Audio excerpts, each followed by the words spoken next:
Good evening, everyone, and welcome. Thank you for being here today. I am Dr. Neeta Dhananjaya, Chair of the Health Awareness Committee of Indian American Medical Association of Illinois, and I would like to thank all of you for being here today. And also, I would like to thank the Schaumburg Township Public Library for providing us this wonderful platform to bring various health-related topics. And our topic for today is a very important one at all circumstances, that is depression across lifespan. I would like to gently remind our audience that this is an informational session only. If you or your loved ones have any health-related issues, please consult your own physicians or go to the nearest hospital emergency room. Coming back to depression, it's a clinical condition which is, in simple terms, sadness beyond what might be normal, and it affects all age groups. It is often under-recognized because of various reasons, including either lack of understanding how to identify it or the stigma associated with the diagnosis, as well as access to various treatment options. And by being aware of the symptoms of clinical depression, we can be vigilant about our own health, as well as be able to help those who are near and dear to us and who may be struggling with depression.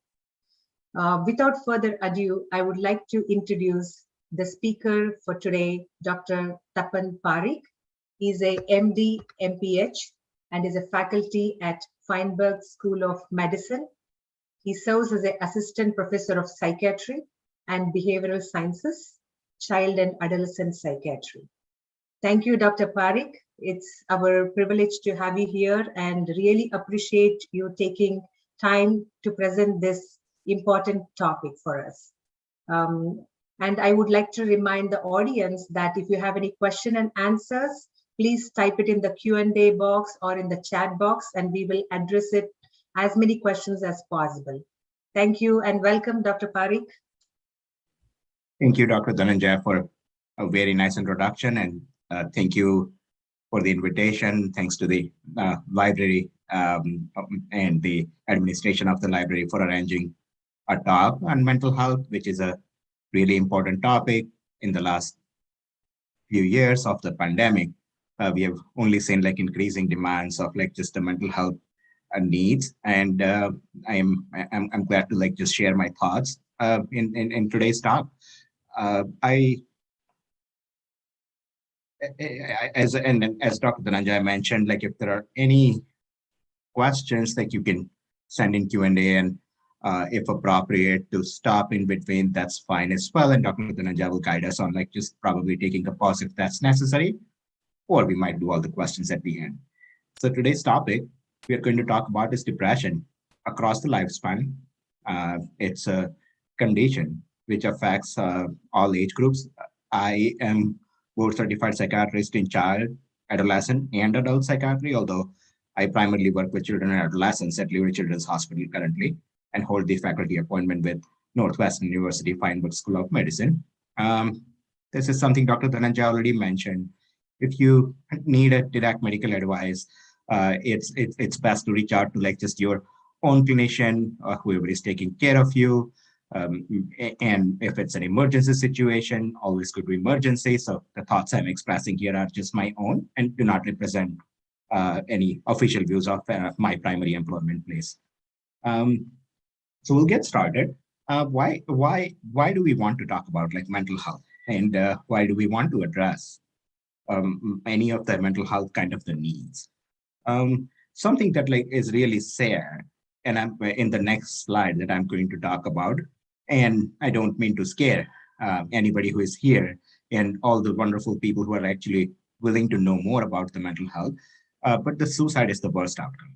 That's kind of just falls in mental health, psychiatry, psychology territory, where we try our best to really stop the suicides. And the ideal goal, which is a very optimistic goal that many of the organizations have, is zero suicide. There are lots of zero suicide initiatives, and lots of places are trying to reduce the suicide to as close to as zero But as of now, in the current day, it's a leading cause of death in the United States. All of my slides are going to have a link at the bottom and the resource and the source that where I have gotten it from. And getting into more details of like just the suicide, that how big of a problem it is. It's the 10th leading cause of death in the US. And this is the 2019 statistics. And in 2019, there were over 47,000 deaths by suicide just that year alone.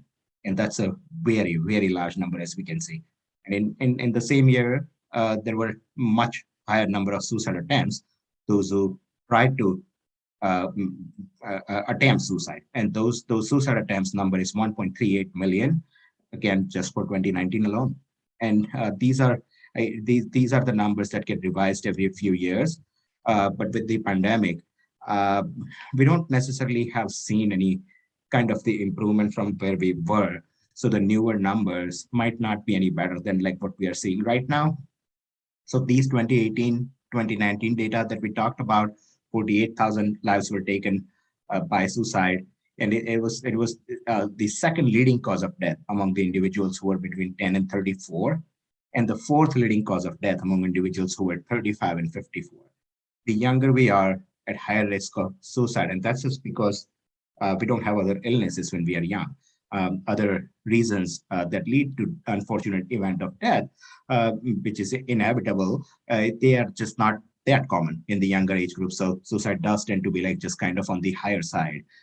That's one reason, but other reason is that it is on the higher side.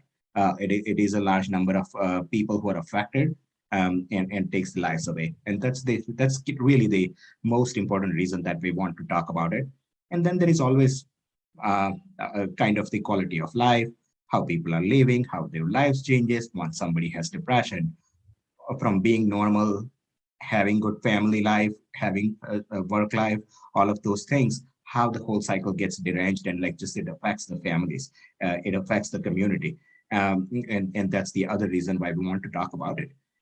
When we say depression, more likely than not, we're talking about like clinical depression, and the clinical depression would usually mean major depression. This is something, the term that like anybody who has had themselves or their loved ones struggle with depression, these are like clinical term. This is a clinical term which is commonly used, and it's considered as like major depression. And what that means is not to scare that there is a minor depression. There is no minor depression, but like the definition wise, like the major depression usually means that it has constellation of a lot of different symptoms.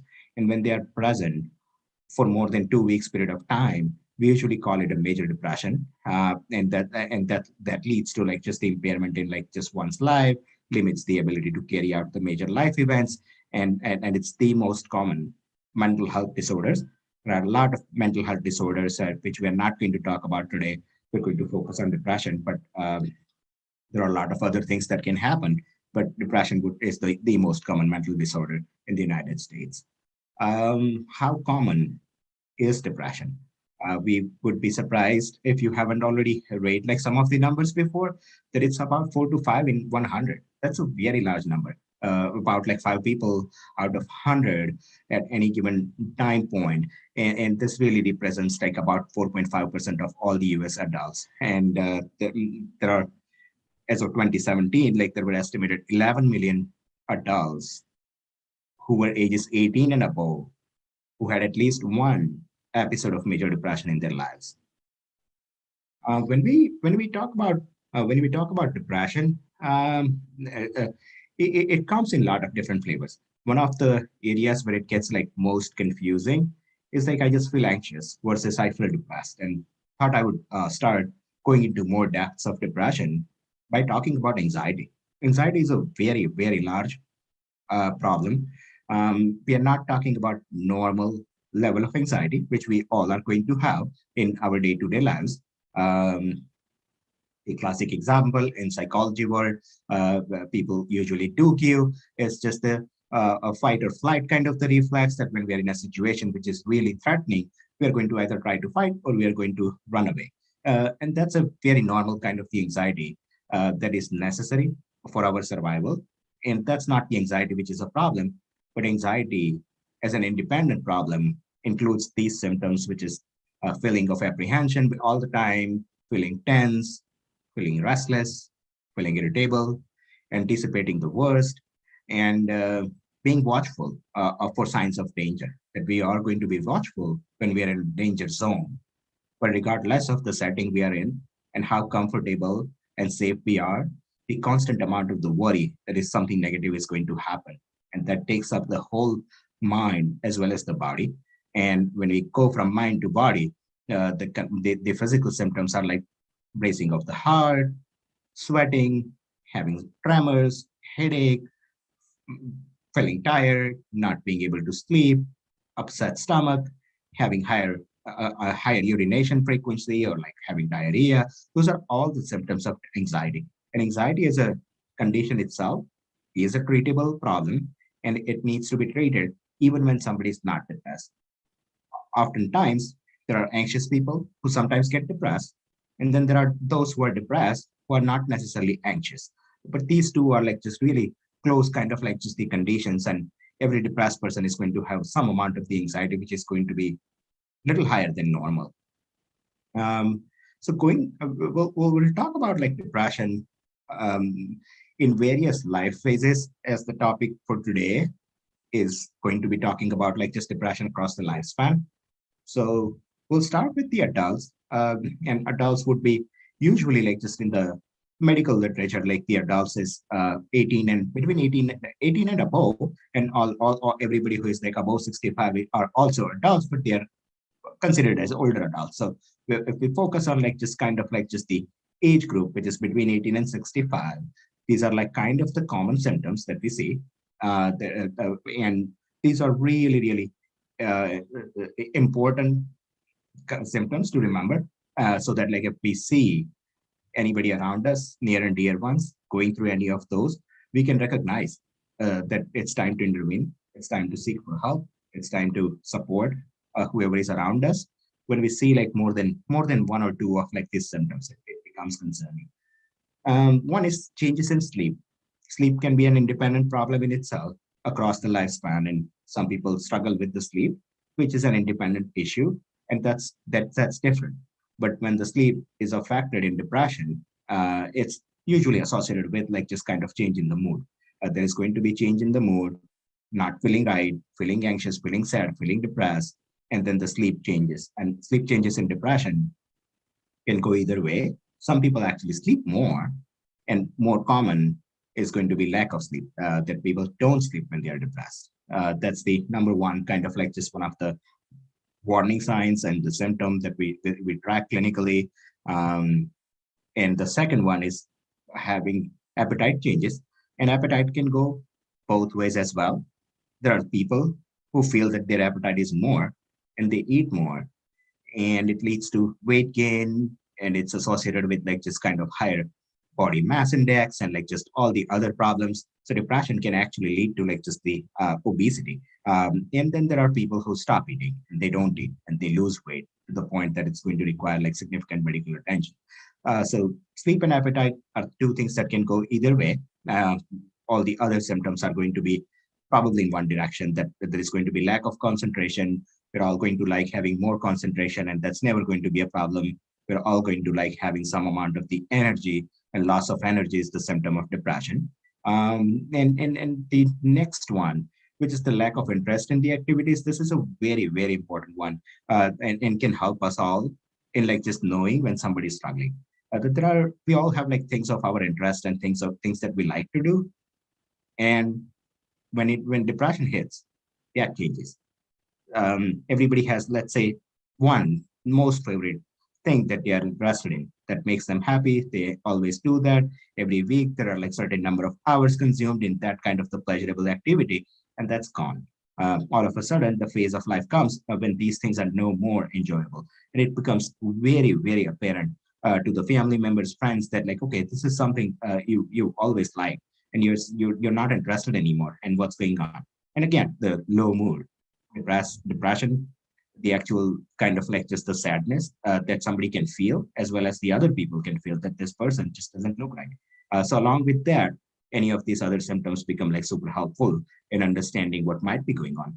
Then the next is hopelessness and feeling guilty about like things that we may not want to like just otherwise worry about, things that are beyond our control, world events, lots of like just negative events happening around us in the community, nationally, internationally. All of those would lead to some amount of the hopelessness in all of us.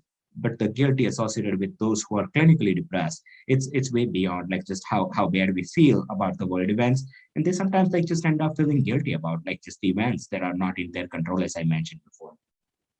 The next is kind of like just a change in movement, meaning that like just the physically active person, the physically active person becomes like just kind of like just less active, stays in the bed for the whole day, doesn't want to go to work or school or do the things that they usually do. Or there is like kind of the restlessness and like constantly pacing, constantly walking, but not in a normal exercise kind of like just the fashion. So that's the other issue that can happen. And then the next one is physical kind of the pain. Pain is a very special phenomenon. Anybody who has struggled with pain can attest that like whenever we have like just the higher level of the stress, higher level of the anxiety, higher level of the depression, pain gets worse.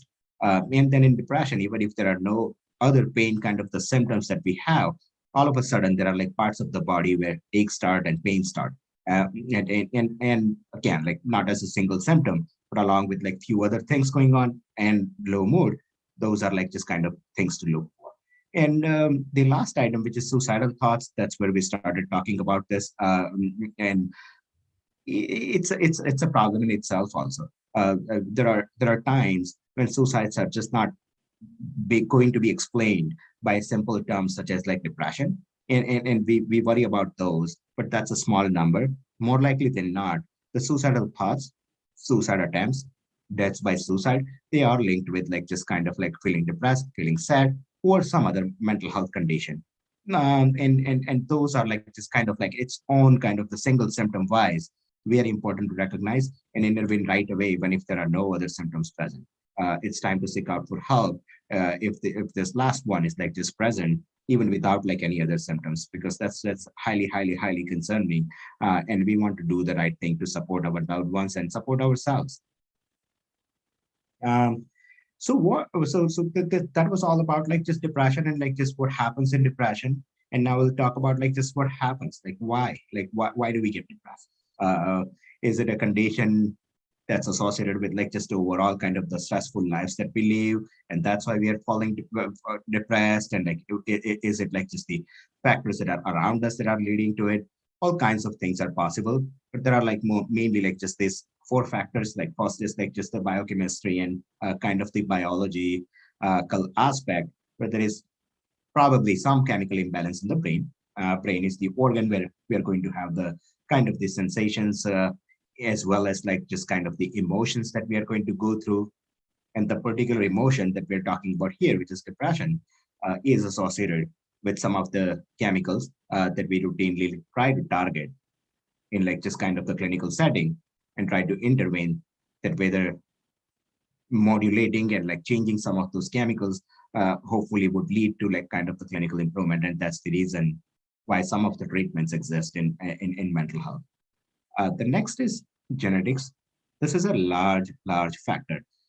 Depression, like many of the chronic conditions, so chronic conditions are those that happen for a long period of time. We get flu, we get cured, we are better, and flu goes away.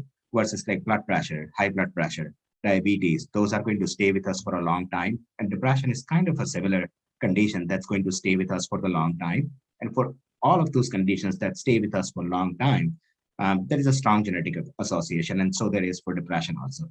According to like just one study that I have referred to here from the source, which is below, which is referenced here, is that like when one identical twin has depression, the other has a 70% chance of having the illness sometime in life. And these aren't these studies where people have like actually tried to separate identical twins, but there are data that like which tell us that like even if the identical twins are not living in the same household, uh, they can have the higher chances of like just struggling with the mental health problems as well as the depression. So genetics is one big factor, then which we can't change.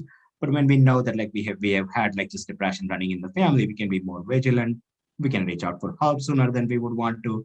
And then the next is like just personality, meaning like just how we grow up and what we think about ourselves. So this is a purely psychological kind of the aspect that people who are having like some amount of the low self-esteem, or those who are easily overwhelmed whenever there is any stressful situation, those who are like generally pessimistic, that like they feel that everything is just going to be a disaster, the world is just not going to get better from this point in onwards, it's all going to be bad. And those are the people who unfortunately are going to experience the depression more than those who are having like just some amount of the better self-esteem, healthy self-esteem, not being overwhelmed by stress, as well as like just being optimistic about life and world in general. um, the last factor which explains the depression is like just the environment, and it plays a very huge role. We are in the we're in the COVID-19 pandemic, but we're in a mental health pandemic also. Since the after initial like 6 to 8 months of like just the pandemic since it started, at least for like I mean across all ages this has happened, but particularly for children and adolescents, we have seen that like there has been rapid rise of like just kind of like mental health symptoms that we are seeing. So that's kind of an environmental factor at this point, and other environmental factors which are not new and have unfortunately happened always, as violence, being neglected, not being cared for, having any abuse, and abuse could be in a variety of different ways. It could be physical abuse, sexual abuse, could be emotional abuse, or simply the fourth category of like this kind of the abuse, which is not an abuse, is neglect. That like when we are not being, we're not taking care of the kids who deserve the care, that becomes kind of an abuse. And then the poverty, which is a big factor, which is going to make people more vulnerable to having depression. So that's kind of like general adult depression across like this kind of the 18 to 65 kind of the age group. And now going forward, what we are going to talk about is all going to be like just similar to what we talked about. So now we'll go into like more specifics of like just at different kind of the life phases, what kind of depression symptoms that we see, what do we want to watch out for. This is one of the very important kind of the area to recognize, which is peripartum depression. So depression that happens around pregnancy. In the past, this used to be known as postpartum depression mainly, meaning that after the childbirth, mother gets depressed, and that's called postpartum depression. And increasingly, it's being recognized that the pregnancy itself and depression in the pregnancy itself is also going to be a problem. So that new term being used is like peripartum depression, where depression that's happening during or after pregnancy. And estimate is that it's 1 in 7 women experience peripartum depression. That's again a very large number. And then depression can happen during or immediately after the pregnancy. And pregnancy and history of depression. So let's say if somebody had depression 5 years back, that person now is going to be an expecting mother, and like just not and not depressed when the pregnancy started, but that person is going to have more of the risk of having a relapse, having another episode of depression. So it's something to keep in mind that two things that like when there is a history of depression, we want to be extra careful. Even if we are not depressed, like just when there is like onset of the pregnancy. But at the other hand, those who have never had depression can have depression as a new problem, and that can happen during pregnancy also. We'll talk briefly about like just kind of the treatment options eventually also. But one of the keys here in this particular population and like those who are pregnant is going to be working closely with obstetricians, and they are usually very good gatekeepers of all kinds of medications, that they're very much aware of like just mental health medications also, what's okay, what's not okay, because it can be very anxiety provoking, and last thing any mother would want who is expecting is to like just expose the unborn to any of the medications or any of the treatments which are going to affect a child's life. So mental health clinician, whether it's a therapist who is going to talk about like just emotions and like work through the depression, right? Or it's a psychiatrist or somebody who can prescribe. That person can be like also taking care of like just some amount of the therapy, but like mainly taking care of the medication. So like all of the stakeholders combined, like they should be involved in like the care whenever we have the peripartum depression. Um, this next one is the topic that I primarily day-to-day life work on currently in my current work, depression in children and adolescents. It's a very rewarding aspect of like child and adolescent psychiatrists to like just help a child or adolescent going through the emotional struggle. And when we see the transformation and when we see the improvements, those are all the things that we all look forward to. And depression is a kind of like just part of the normal growing up. So like we may want to probably just recognize that just like the adults, kids and adolescents, they are all going to be sad sometimes, and it's going to be okay to be sad. And when does it become concerning? When you have a child or a teenager around you, when children are sad, more irritable, no longer enjoying things that they like to do, and this occurs like almost every day, and that becomes like more of a concern than than kids getting like sad for a few hours once in a while. That's a very different and normal kind of the response to a lot of stress. Some people used to think, if not, they think as of now that like only adults can become depressed, and this used to be actually a thinking in the world of like mental health treatment like decades ago. That 11-year-old or 12-year-olds, they are not going to feel depressed. So even if they are saying that they feel depressed, it's a different problem than those who are adults. And more, the data that we have, science that we have, tells us that like it's not true. Kids do get depressed. Teenagers definitely get depressed, and the estimates are here that about 2% of children and 4% of adolescents suffer from depression at any given time point. So some to some extent, like these are very similar numbers to like what we see in the adults. And when we talk about children and adolescents, like who are like kind of more vulnerable, those who are at more risk, so those who are under some kind of the stress or who experience some kind of the loss. It could be seeing a family member lose a job. It could be personal loss. It could be like deaths, or it could be other medical kind of the conditions that can happen in the life, or in the lives of like just those around these kids, or who have like some kind of like just the other problems such as anxiety, learning issue, attention issue. Conduct is a problem in itself, where it's a different problem where somebody doesn't follow norms of the society. So when those things are there, those children and adolescents are going to be more prone to having depression than the rest.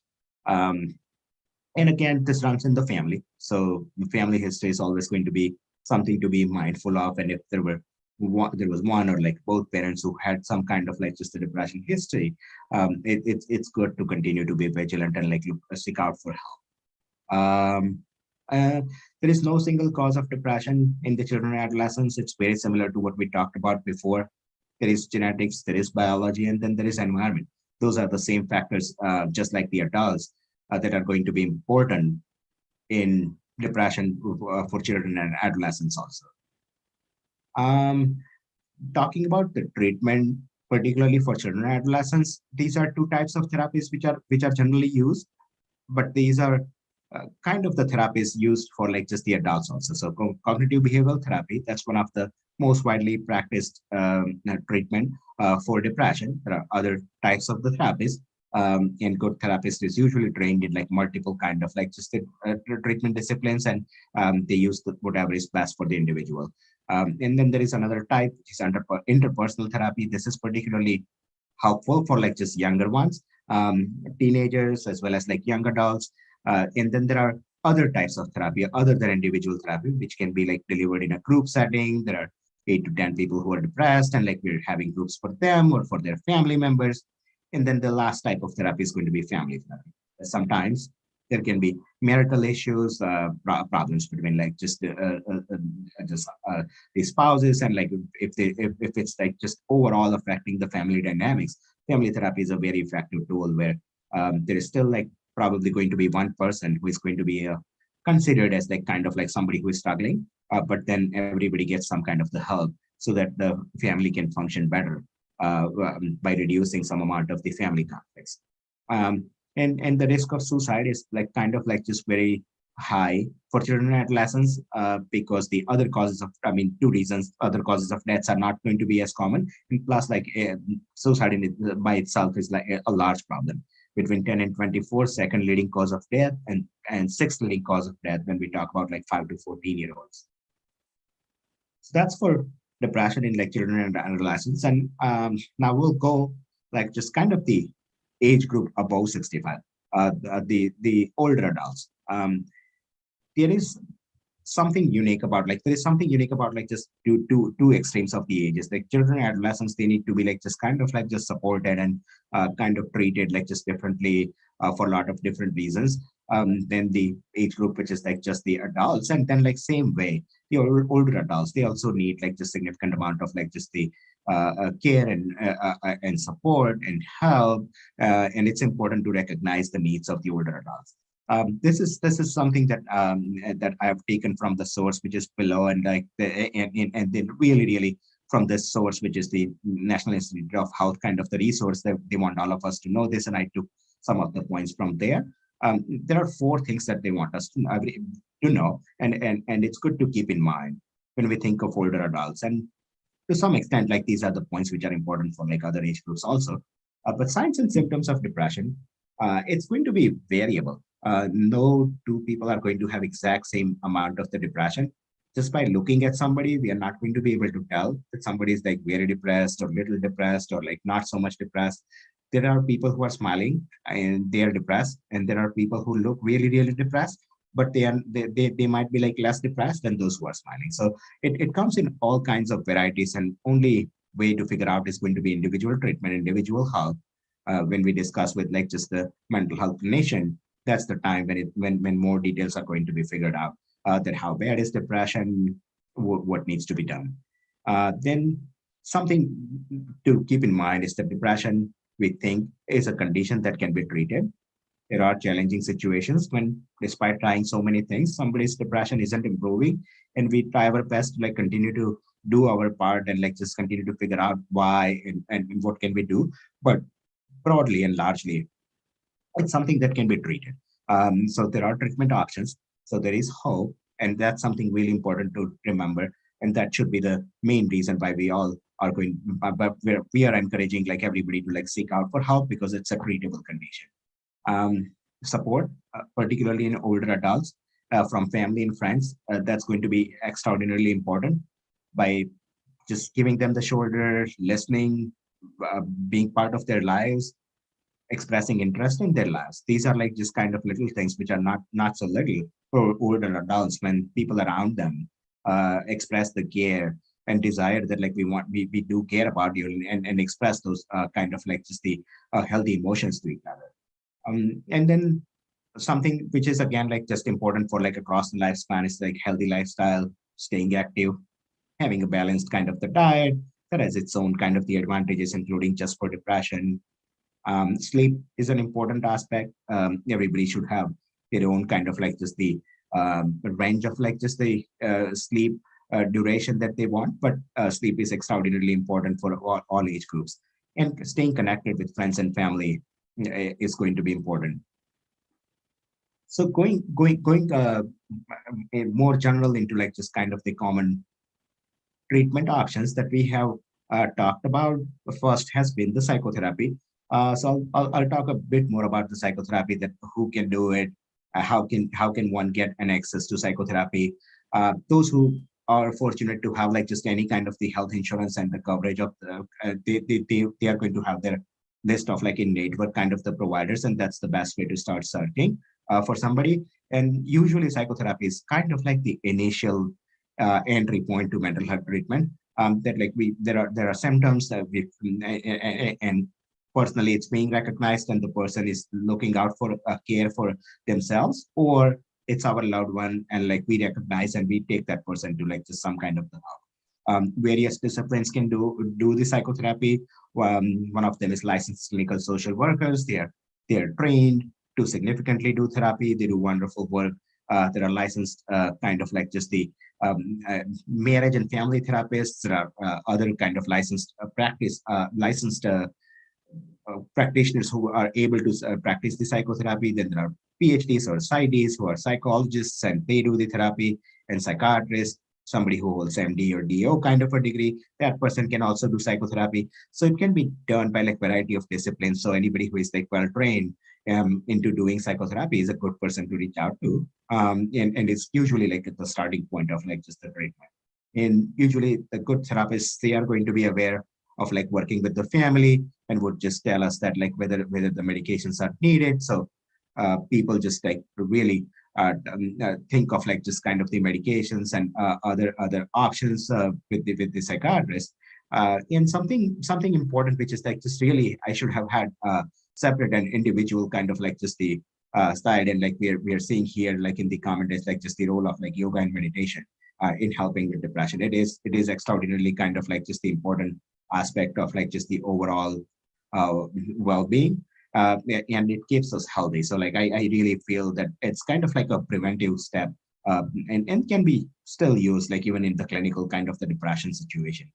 And then the last one that I have over here is like neuromodulation. It's a term that means that like we're going to train our neurons to like act differently than they're acting in depression. Electroconvulsive therapy, which is like a kind of like and electroconvulsive therapy. One thing that I would tell about it is just that it just doesn't look like it doesn't look like anything in the movies or like any of like just the videos, which can be scary. It's done in a very therapeutic kind of like just the environment. It's done in a very supervised setting, and it's a very short duration when the electricity is given, but like it does have like just some transformational effect for some people who have had depression which just didn't get better otherwise.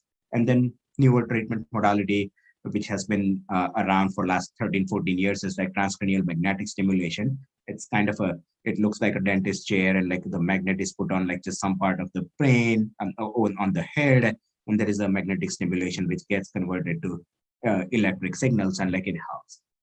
These are like just all of the common treatment modalities we may want to like just think about. And if you have questions about anything, any general questions, I'm more than happy to answer those as well. And the last, just the graphic that I have here is like just for the stigma. We're not talking about like just stigma as of now, like just as a large topic, but like stigma is something important to like just really eliminate. Anything we can do is this wonderful, like just kind of the session that's being hosted. Like I really appreciate Shamberg Library taking this initiative, talking about this, and everybody who is here. We all can do our part in reducing stigma. We are going to be supportive from to like those who are struggling, whether they are at our workplace, whether they are in our families, whether they are our friends, our neighbors, whoever they are. We want to do anything we can to reduce the stigma so people feel comfortable in like just really seeking out for the help. Thank you. Yeah. Thank you, Dr. Parikh. That was a wonderful topic, and you presented it really well.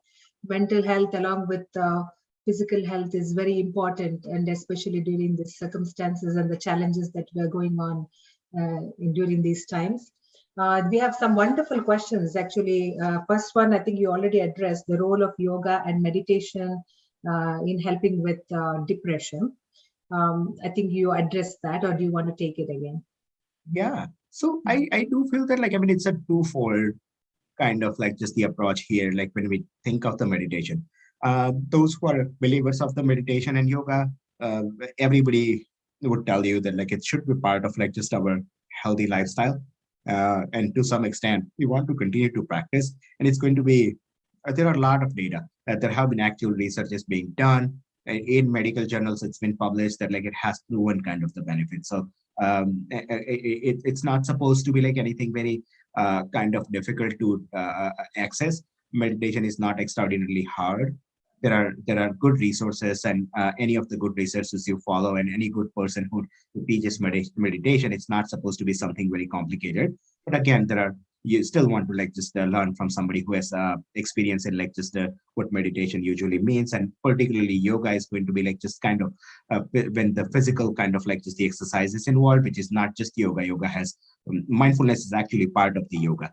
So yoga includes mindfulness, and like then there can be postures and like physical kind of the positions, and that can be like just another health benefit that we can have when we practice those. But it's good to keep in mind to as like just important tools to just prevent, and then can be still used when somebody is depressed also. Yeah, that's true. And then coming to the other question, so there is a wide spectrum of symptoms and signs. So the question is that how do we know, like if a person needs therapy, like whether they need like counselor or a psychologist or a psychiatrist, and yeah, and even for like grief, like when does grief become a problem? Like when does grief turn into major depression, needing therapy? Yeah, so this is a great question. It's really important to differentiate like just grief from depression. Earlier, like we follow one of the manuals for our like that just diagnostic kind of like just the definitions. And recently there has been a change in like just grief can happen for like prolonged period of time. Some people need, and I've personally seen that they're all wonderful people that like they deal with the grief much different than like other people. So there are people I've seen that who have significant loss, and they're kind of better after a week.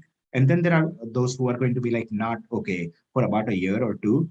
None of us are going to be able to decide that what's the right amount of time to grieve. It's individual. It really depends on us. If we feel like grieving for like longer period of time, it's okay to grieve. Only time when it becomes a problem is just when we are entering this like depression symptoms. So the symptoms that we talked about over here, they are not the kind of the grief symptoms. So when it gets into the kind of the depression symptoms that we looked over here, that's concerning, and that's the time to like reach out for help. And one thing is that like just sometimes like there is a wish and desire that like if there is a spouse who died, like that I want to be with my spouse and I don't want to be alive. That's a different kind of the grief reaction versus actual suicidal thinking that I'm going to do something to be with my spouse who died. So that's where like those two things, that like clinical depression kind of the symptoms, and like just keeping track on like just any time it doesn't get into the worst thoughts such as like suicidal thoughts. And I know, and what was the other part of the question? I know grief was one, but then other was like Like, about like how to choose the yeah, how therapist to or choose, psych like whether counselor, you right? need Yeah, a counselor or a psychologist or a yeah. psychiatrist. Yeah. So I think that like it really sometimes like our primary care doctors, they can be like just a good guide also. They can suggest that like, hey, go see the therapist or go see a psychiatrist. So different disciplines can like just do a variety of things. When somebody says counselor, I'm not necessarily sometimes sure that we're talking about somebody who has like counseling kind of the background is an actual counselor, and counselor who has by training they are the counselors and they are good people to like just talk about like life struggles. It's not necessarily just the depression or like just the anxiety, but like there are specific kind of like life situations that we are going through, and like getting some help is going to help us with the emotions. And that's when like just I would think of a counselor to start with, versus like just actually like I just feel depressed out of nowhere. Like I don't have any life changes that happen. Nothing around me has changed, and I just feel this way. That's when like I would think of like a therapist than a counselor. And therapist can be any. So whoever is trained, it can be like just the licensed any licensed practitioner who is allowed to do the therapy. And those are going to be fine entry points of like just getting the mental health treatment. So they come in like a variety of like backgrounds. The licensed clinical social workers, psychologists, and psychiatrists can also do the therapy. So and if you see a psychiatrist might just say that like I mean not we don't need to talk about the medications. Like I want you to be like just going into therapy first and see how it goes, and find in network kind of like just the person we can say. So that's how I would differentiate like problem in life, and that's where like just all the things are revolving. I would think of counselor versus like just the other trained therapists and doing therapy when we are talking about like just kind of like just the mood, which is a larger problem than the problem in life itself. Right, right. So basically, like, approaching your primary care physicians who can That guide can be you a through what great option, right? And yeah, primary care physicians can, and kudos like all the primary care physicians, including like pediatricians, including for the adults, that everybody have been like just super graceful in like just helping the mental health workforce in like just doing what they can, and they're all like just doing more than they have done before, and it's all very much appreciated. So your primary care practitioners, they are going to be your like key gateway, and like I would go to them. yes. And this is next question is about statistics. I think you mentioned like there is a 4.5% incidence in of depression in adults. I think I got that right. I think Yeah, 4.5%. So yeah. this question says, like, are there any statistics to show, like, what is the incidence in specific ethnicities, cultures, nationalities, like, Yeah, Caucasians, Hispanics, Indians, Asians, etc. yeah. So that's a great question. So what is the? I'll tell you like what the belief is. There are numbers. So there are so every in the US, like just the specific kind of like just the depression by ethnicity is like just sometimes limited. There are some groups who are like more studied than the others. Within the US, kind of like just the geography and demography, we don't necessarily see like just a larger variation in terms of the numbers. Um, can it be under recognized in some communities? That becomes a larger problem. Are there communities that are just not willing or like not easily willing to like just look out for like just care, or think that their symptoms are just fine, they are just going to be okay with the support and like just love they receive from their dear ones. So like it's a question of like whether the whether it's like recognized or not. So when we get to the point of recognized, I think the common belief that like just we have in the scientific world is just that like I mean it affects everybody across like just kind of like just all of the races and like ethnicities. But the socio economic kind of the factor is going to play a role too. That like if there is an ethnic factor, but then there is like just the financial kind of the stress also, that's going to increase the risk. So I don't think that like there is like a huge kind of the variation, but we might see like apparently it may seem that like I mean there are some who struggle more than the others. And yeah, thank you for that. And the other question is, does social media and screen time worsen depression? I think, there's a lot of discussion about this. And this specific, attendee asked that they tend to use screen time as coping mechanism, but lately they feel that they've become addicted to the social media and the screen time. So do you have any suggestions for them? Yeah, so I think it's good and bad, because like like I sometimes wonder about this, that like in a mental health pandemic that we have been, that we weren't even like just supposed to see each other as often. We were going to stay remote and like not gather in in a larger kind of like just the mass. And without the social media, what would we have done? Like we stayed connected, and like we just we use the technology. So it's good and bad. I agree that like it sometimes can be like very coping, kind of like just a tool to like just be kind of like just gaining some amount of the pleasure. I would still think of like just kind of like restricting it. Most of the kind of like there is not a formal term yet, but like the internet addiction or like kind of media addiction.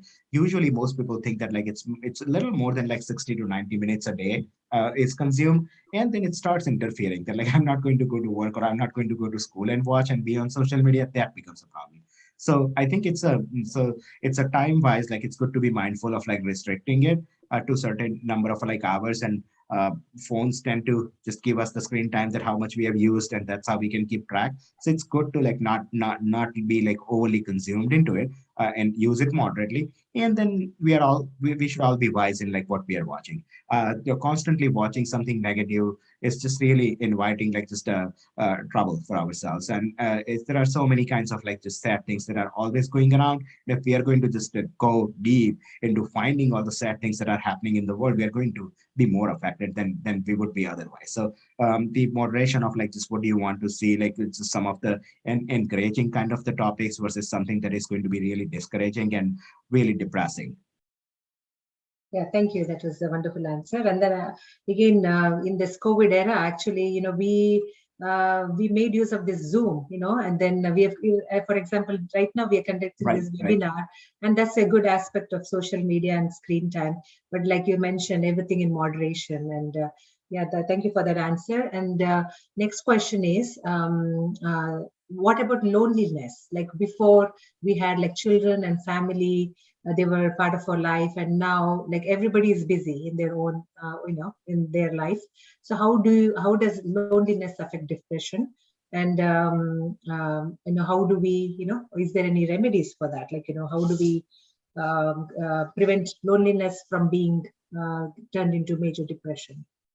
Yeah, this is a great question, and it's like a two kind of like just the steps that I can think of. Like one is that like what we can do to reduce like loneliness for the others. So our family, whoever we are with, we probably, I mean, we all should like just kind of like there are life circumstances when somebody has to work more than they would probably want to, and like all kinds of reasons that we are going to be limited available for our own family members and friends. But like maintaining the network of like just close friends and maintaining the network of family is extraordinarily important. So those who are like not lonely and those who can do that, it's a great amount of the charity that we can do for the world, that like in like just being available to those who need us, like whether it's neighbors, whether it's friends, families. So that way like just the loneliness can be like just kind of like just less when everybody recognizes it as a problem.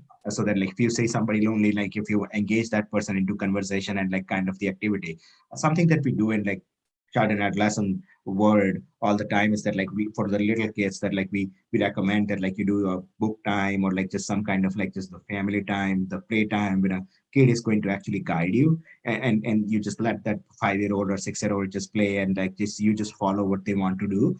So that can be something which can be therapeutic across all ages. So it's a tool, and age appropriate kind of the games that we may want to engage in. So carving out some time to be with the others is important. And then there is a something that I talked about, like which is like anxiety. Sometimes anxious people, they just want to be connected, but they are just not going to be making those connections because they feel anxious, they feel guilty, they feel like nobody wants me. So that's an individual health situation. That when somebody feels lonely and when they know that like they want to have the relationships but they are not, I would go for like just therapy, and I would suggest seeking out help, so that like our mind, when it's telling all the wrong things and negative things, when we help ourselves with those, we are definitely going to increase the kind of the social connections and not feel lonely. Yes. And there is also a suggestion in the chat box that libraries are a great place to come to, and there are a lot of programs and lectures and entertainment that happens at the libraries. And other great question is, what therapy helps with depression and post-traumatic stress disorder, that being in a environment of prolonged domestic violence? Yeah, yeah. So in general, like there are like variety of like types of the therapies that are there, but the cognitive behavioral therapy that I talked about, so it usually like so what that means, I will try to simplify with like one example, is that like let's say like somebody feels that like, so when I when in my life, nothing is ever going to be simple, and I'm always going to have challenges. So like I just have taken it for granted that I'm going to always have challenges. So that's kind of not true. So like it's not true. There are situations when we are not going to have as much challenging kind of the experience. There are situations when we are going to have like more challenging kind of an experience. So when the mindset gets into kind of the negative mode, it's considered as like kind of the negative kind of like cognitive distortion, and like just we are just thinking it in a wrong way, and that can be identified in therapy and then corrected, so that we don't like catastrophize and we don't think negative about every situation. That's one example of therapy. And for particularly trauma, there are lots of like different types of the treatments, but the most useful kind of the trauma related treatment is like really gradually uh, exposing to like just some of those memories again, in a very therapeutic way, like not by like just overwhelming somebody, but like to walk through the process and like being comfortable that something bad happened to me. So the trauma, when we are traumatized, like it's a constant kind of like the reminder, but at the same time there is a disconnection from the actual events that have happened and feeling like being overwhelmed. So that can be reduced by gradually talking about it in therapy, and then really kind of like being okay with it, that it was part of my life in the past, it is not happening now, and these are the ways that like I can help myself now, and this is how I can reach out for help. But trauma is a very difficult situation. Anybody who has gone through, and it requires like significant amount of like time in like just treatment and therapy, but like mainly this kind of the work, which is going to be some amount of like just the reintroduction to like some of the trauma that has happened before, but like in a very therapeutic manner and like just in a very controlled kind of like therapist and patient kind of like just the environment. That's kind of like the trauma focused kind of the treatment. So there are models which are considered as like trauma focused kind of the CBT. So the earlier approach that I mentioned about, because of the trauma, if there are cognitive distortions, we're going to target from the trauma perspective and then work through those cognitive distortions. Thank you for that. And there's another question. So as people get older, like, there is dementia may set in. And then so dementia and depression may be, present at the same time, but they may be mistaken. Like dementia person may be mistaken as depressed, or depressed may be mistaken as dementia. So this particular question is, they want to know the connection between dementia and depression, and would you have any recommended resources for more information, maybe like a book or a group or a website that they can refer to? Yeah, I would suggest, like, I don't think I have a book in mind, but the resources, like just it's something that I had in like one of the slides does have like just kind of a link to like the older adults kind of the depression. So it's nih.gov, but like if you are internet savvy and like if you go through the Google, you will get to those kind of the resources. But general resources are like American Psychiatric Association, American Psychological Association, and then national kind of government kind of the sources and databases. Those are all good resources to just know about like all of the conditions, and they can be still helpful. Okay. And Dr. Parikh, if you don't mind going to the slide number 19, this particular question is about that. Okay, they want to know what order, like, would you recommend? Like, what order do you recommend for the treatment options you showed on slide 19? Yeah, yeah. So this is kind of the general order, but I don't think that like I mean the first two mainly like just the therapy and medications, they can be like sometimes combined. So if you walk into like just somebody who can the doors of like somebody who can prescribe, they may start you on medication and they may say that no, this is not going to. And I don't think that medications alone are ever enough, like in any situation. So I always consider therapy as like kind of the important component. Therapy can be done alone without the medications, but I don't usually conceptualize medications by its own kind of the treatment and nothing else. I would usually recommend like some amount of the therapy. It is possible that like medications are continued for a full few years and therapy is done in like 6 months, and that's okay. But like therapy should be part of the treatment. So this is the usual kind of the order. And last one is like more reserved for treatment resistant depression, like cases that where we feel that like it just didn't, somebody just didn't get help with like multiple medication trials. So this is really kind of an order. Okay, good. And then I think this will be the last question. Does neurobiofeedback help with anxiety, depression, or trauma? Yeah. So I think I mean, for all of those, like just there has been like some amount of the data to suggest that like neurobiofeedback has like just kind of like shown some utility.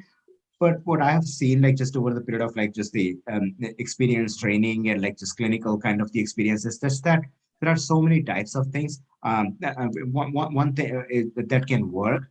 So this is one of the things that could work. It just hasn't gotten an attention to the point that like somebody would just right away tell you that like, hey, go for like neurobiofeedback. So if it helps you, if that's what is something that you're interested in, and find somebody who can like appropriately do it, it's fine. But like it just hasn't been like kind of like just the mainstream kind of the initial when we think of psychotherapy, we don't usually are still thinking of like neurobiofeedback as a treatment in itself. But to some extent, we do want to rewire our own brain by psychotherapy, and some kind of the neurobiofeedback is always part of the therapy. So it's not it's an when you think of like it as its own entity, that's when like I don't know if it works. It's okay to use, but otherwise, like the concepts which are like important, they are going to be part of the therapy anyways. Okay. I said that was the last question, but I think this one will be the last one. I think we have to take it. This attendee asked that it came as a surprise to them that some of the depression medication, the side effect profile says suicidal thoughts. So, I mean, it's contraindicatory. And what are your thoughts? And Yeah. Yeah, this is an excellent question, and like we really like I spend a lot of time, like particularly for the adolescents and the families, also in explaining this.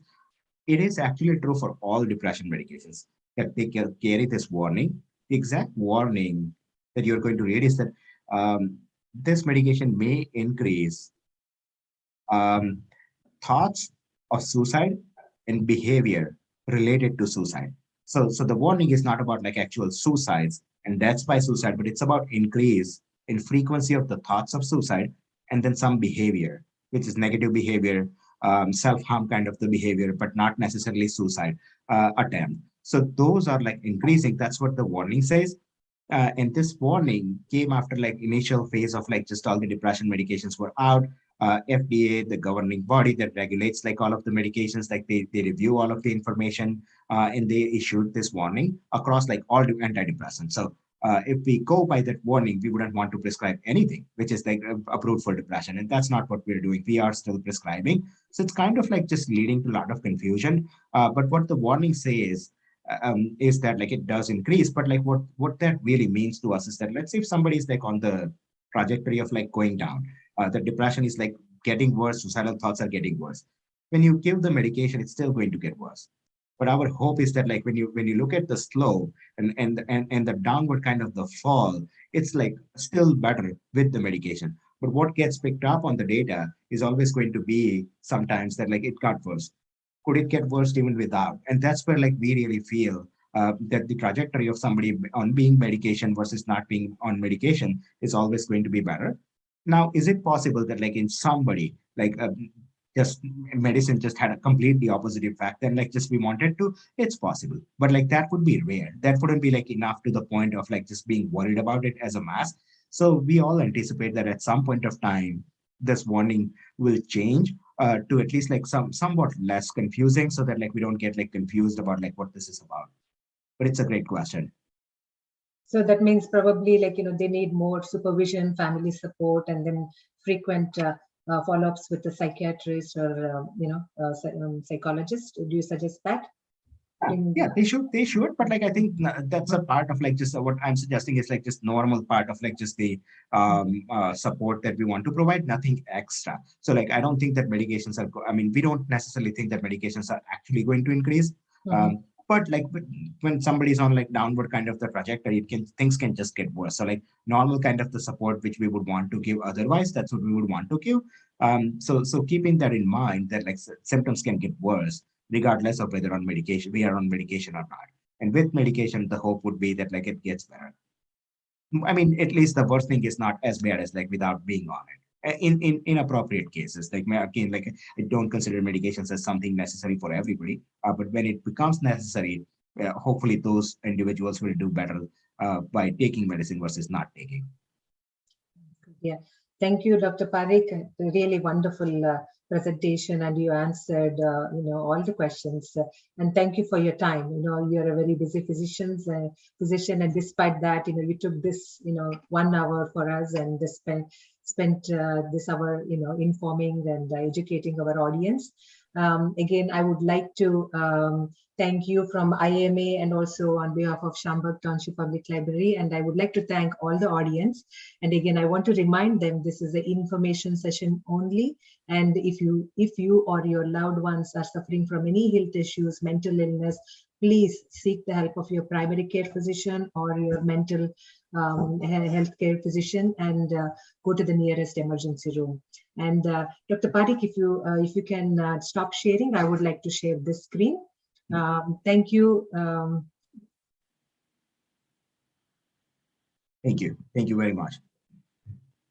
Yeah, this is the screen I want to share. And thank you. Yeah. Have a good night.